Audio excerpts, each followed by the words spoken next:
جربتي تعملي ميكس بين الليمون والشبة؟ لو ما كنتيش جربتي الخلطة دي صدقيني فاتك كتير.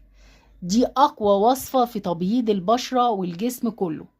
مش تبييض بس، دي كمان بتديكي نضارة، بتخلي بشرتك كده شابة ومشرقة ونضرة وناعمة زي الحرير، زي بشرة البيبيهات. الوصفة دي بتدي تعطير وتبييض مضاعف. من اول استخدام بتديكي التبييض ده وكمان بيدوم معاكي. الوصفة دي مش وقتية يا بنات، الوصفة دي عايزة اقولك بياض دائم ومستمر معاكي. وصفة هايلة، من احلى الوصفات اللي بتجيب من الاخر. بتدي تبييض من اول استخدام، بتزلك التصبغات، البقع الداكنة، الكلف، النمش، بتخلي بشرتك كده عايزة اقولك زي بشرة البيبيات في نعومتها وصفائها ونقائها. عايزه اقول لك كده زي المرايه، بشرتك هتبقى صافيه ونقيه وما فيهاش ولا حبايه ولا بثور ولا اي حاجه. ومهما كان في كلف حتى لو قديم، الوصفه دي هتفور لك الكلف ده، وكمان هتزلك التجاعيد حتى لو محفوره كده في بشرتك، حتى لو التجاعيد دي عنيده ومستحيله. الوصفه بتاعتنا النهارده ما تعرفش مستحيل. الوصفه دي بتفور اي تجاعيد، بتفور اي تسبغات حتى لو بقالها سنين. الوصفة القوية والفعالة اللي مكوناتها كلها هتلاقيها موجودة عندك في البيت، ولو مكون مش موجود عندك هتلاقيه في متناول ايد الجميع. يعني مش غالية خالص، بالعكس دي اقتصادية وفعالة. زي ما انتم متعودين معايا يا حبايب قلبي، كل الوصفات اللي بجربها وبتنجح معايا بحب اشارك معاكم الوصفة علشان انتوا كمان تستفيدوا. النهاردة جايبالك وصفة عايزة اقولك بهديكي بهدية، لما تجربيها هتدعيلي من قلبك، لان من الوصفات السريعه في التبييض وكلنا بنحب الوصفات اللي بتجيب من الاخر. الوصفه دي بقى مش بتقتصر على الوجه بس، تقدري تستخدميها للوجه وللجسم، الركب، الاكواع، تحت الابط، المناطق الحساسه، حتى لو المكان ده داكن في اسمرار. عايزه اقول لك الوصفه دي بتفور اي اسمرار ومن اول استخدام. حبايب قلبي حابه ارحب بيكم واتمنى منكم تحطوا لايك، ويلا بينا يا امارات ندخل مع بعض ونجهز الوصفه. السلام عليكم ورحمة الله وبركاته، ازيكم عاملين ايه؟ يا رب تكونوا بخير وبصحة. فيديو النهاردة جايبالك وصفة من احلى الوصفات اللي انا جربتها يا بنات. والنهاردة لما تجربي الوصفة دي صدقيني هتغنيكي عن اي وصفات كنت استخدمتيها قبل كده. الوصفة دي انا واثقة جدا جدا ومبدئيا كده انا بقولك انت هتعتمديها. شوفي مدى الثقة اللي عندي، لان انا جربتها ومفيش حد لما قلت له عليها الا واشاد بيها. نتيجتها فعالة جدا يا بنات، بتجيب عايزه اقول لك تفتيح مش اقل، هتديكي تفتيح مش اقل من 7 درجات، وكمان ترطيب عالي جدا للبشره، وكمان بتعطر بشرتك. عايزه اقول لك من الحاجات الهايله جدا جدا. كمان فيها ميزه ان لو في ترهل في مكان في الجسم خسيتي ومنطقه البطن فيها ترهل، عايزه اقول لك بتزيلها لك. كمان بتزلك الترهل لو في الوجه، يعني في ناس بتبقى خست والخدود بتبتدي تنزل، عايزه اقول لك دي بتعمل عمليه رفع للخدود. كمان بتشد اي مكان فيه ترهل في الجسم. الوصفة قوية جدا، الشابة فوائدها عظيمة جدا، مش تبييض بس، دي كمان بتشد المكان وبتزيل الترهل ده. من الحاجات الهايلة جدا وعن تجربة. وطبعا الليمون من الحاجات القوية جدا في التبييض، لأنه بيحتوي على فيتامين سي، وده من الحاجات العظيمة في التبييض، بيزلك أي اسمرار أو أي بقعة داكنة أو أي كلف أو نمش. يعني الوصفة هايلة جدا جدا. لما تخلطي الليمون على الشبة عايزة أقولك هتحصلي على وصفة سحرية. هتقولي كده يا ريتني كنت استخدمتها من زمان أو عرفت الوصفة دي من زمان. هتندمي إنك معرفتيش الوصفة دي قبل كده. الوصفة دي من أحلى الوصفات اللي هتديكي نتيجة هايلة جدا. صدقيني مش هتحطي نقطة مكياج في بشرتك. ولو انت عروسة وفرحك قرب، اعملي الوصفة دي تبييض للوجه والجسم كله في ثواني. يلا بينا نجهز مع بعض الوصفة. أول حاجة هنحتاج الليمون أو الحامض. هنبتدي ناخد كده الليمونة ونبتدي نعصرها. نبتدي ناخد كده الليمونة ونبتدي نعصرها. احنا هنا عايزين عصير الليمون.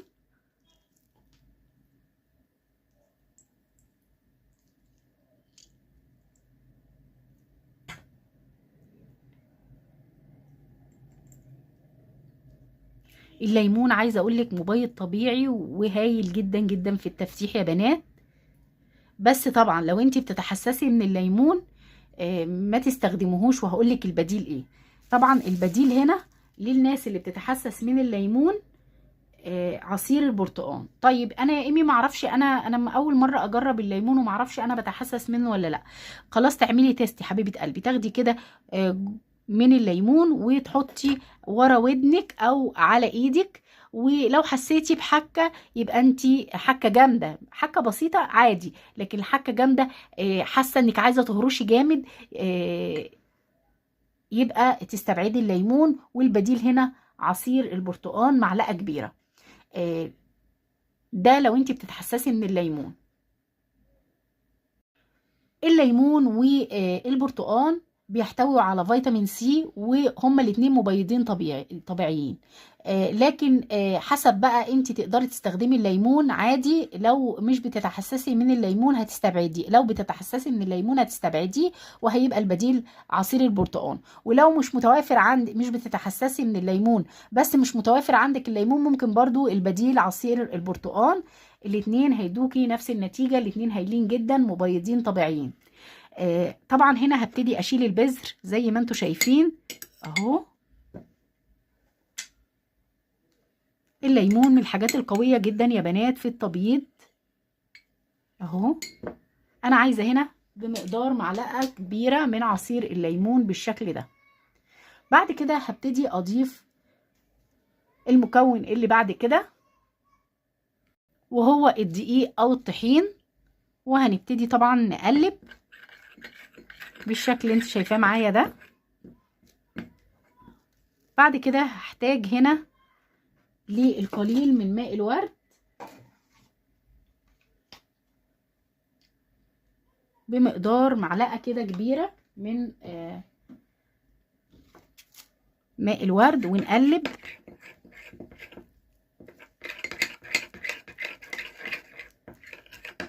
زي ما انتوا شايفين.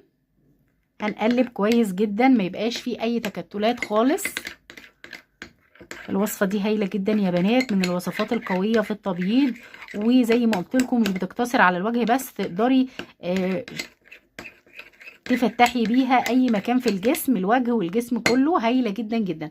طبعا انتوا شفتوا زي ما انتوا شايفين كده معايا، انا خلطت المكونات بالشكل ده. هبتدي بقى اضيف بعد كده، او هحتاج حجر الشبة. طبعا احنا مش بنستخدم الشبة على حالتها دي، بس انا حابة اوريكم الحجر عن قرب عشان تعرفوه، لان الحجارة كتيرة وبتختلف مسمياتها وبتختلف شكلها، فلازم انتي تكوني عارفة شكل الحجر اللي انتي بتستخدميه علشان تكوني عارفاه وتجيبيه كويس، يعني تبقي تجيبيه وتطحنيه انتي بنفسك. وهقولك ليه تطحنيه انتي بنفسك، بس ده شكل الحجر بيبقى شفاف بالشكل ده ابيض، وبيبقى شفاف، ده حجر الشبة.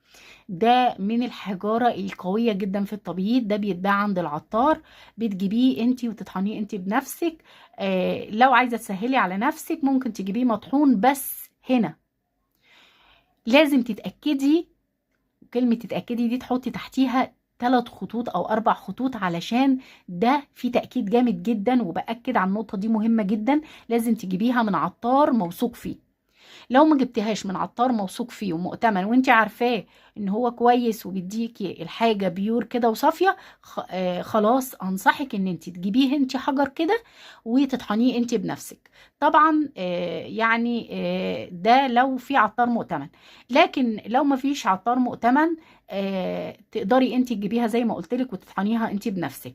لكن لو في عطار بقى مؤتمن وكويس، تقدري تجيبيها صافيه وبدون اي اضافات، تقولي له انا عايزه شبة مطحونه بودر، بس تكون صافيه. لازم تاكدي عليه برضو علشان ما يديكيش اي حاجه، ده مهم جدا جدا. طب ليه يا ايمي بتاكدي على النقطه دي؟ لان نجاح الوصفه كلها يعني متوقف على ان الشبة دي تكون صافيه بدون اي اضافات.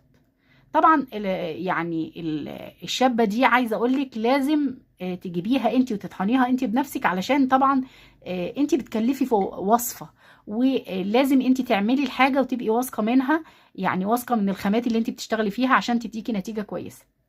انا يا بنات بسهل على نفسي من الوش ده كله، بجيبها انا، بجيب الحجر وبطحنه انا بنفسي. هقولك طحنه سهل جدا جدا، ما تستصعبيهاش، الحكاية سهلة قوي. بس انت بتعملي حاجة بنفسك وبتبقي واثقة من مصدرها. الحجر ده احنا بنجيبه ونحطه في الهون، ونبتدي ننزل عليه وندق كده لمدة دقيقتين بيبقى حجاره صغيره، بيتكسر كده الحجاره صغيره بقى كده، سهل عليكي انك تحطيه في كبه الخلاط وتطحنيه، بيتطحن معاكي بودر بكل سهوله.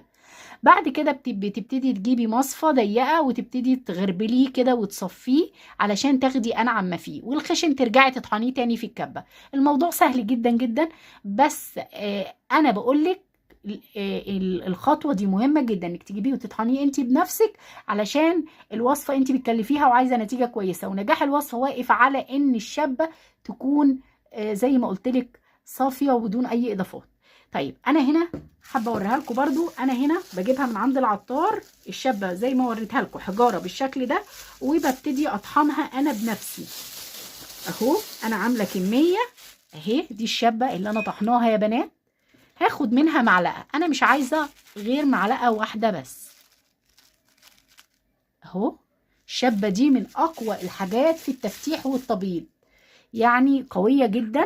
هتبتدي طبعا تقلبي بالشكل ده، ولو ضفنا القليل من ماء الورد، يعني مش هنضيف كتير اهو، ما اخدتش كتير، وتقلبي لحد ما القوام يبقى كريمي معاكي اهو بالشكل ده.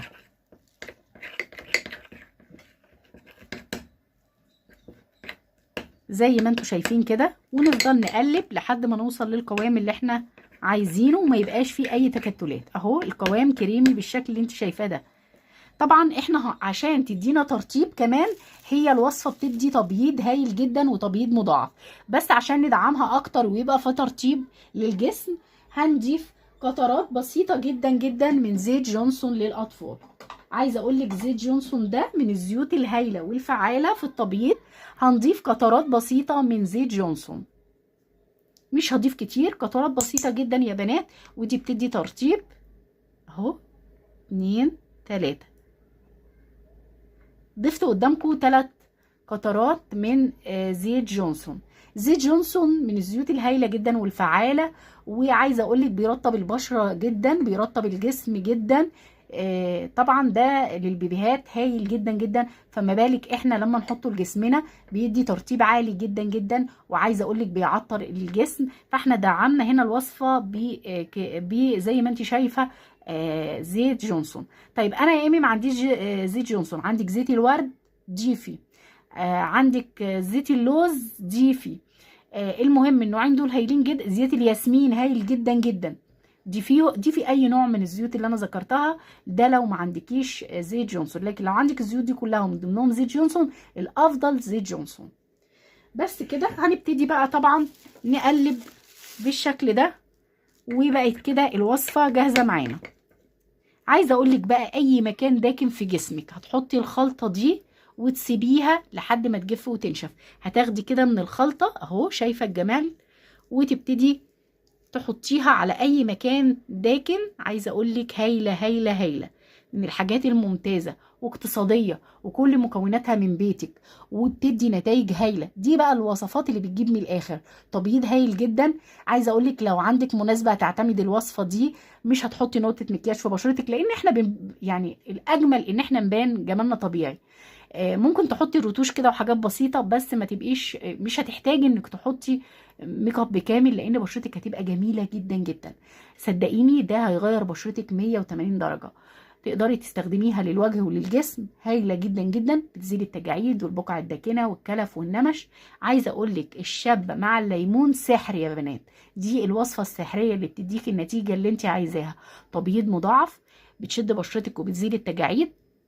صدقيني كل اللي هيشوفك هيديكي سن اصغر من سنك الحقيقي بكتير. بتدي ترطيب عالي جدا لبشرتك، بتدي كمان تفتيح مذهل ومن اول استخدام، والتبييض ده بيبقى دائم ومستمر معاكي. الوصفه هايله جدا وكفاءتها عاليه جدا، وزي ما انتم شايفين كل مكوناتها اقتصاديه وفعاله. هتجربوها وتشوفوا بنفسكم. الوصفه هايله جدا يا بنات، هتجربي الوصفه دي وتستخدميها. بس اهم حاجه زي ما قلت لك هتسيبيها كده على البشره لحد ما تجف تماما.